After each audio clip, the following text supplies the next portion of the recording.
Yan. Malapit na pong maluto ang ating bukayo. Yan. Ito po ang bukayo na kinayod ko kaninang niyog.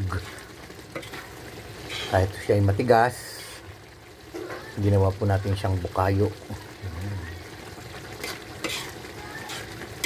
Medyo paluto na po siya at medyo paiga na po ang kanyang sabaw.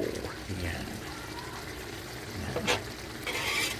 Talaga naman pong napakasarap niya.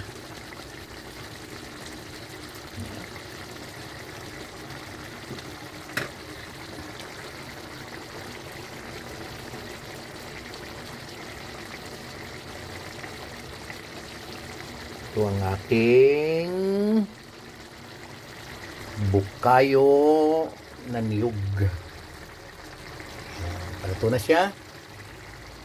At tikmi ng malasahan ay ina.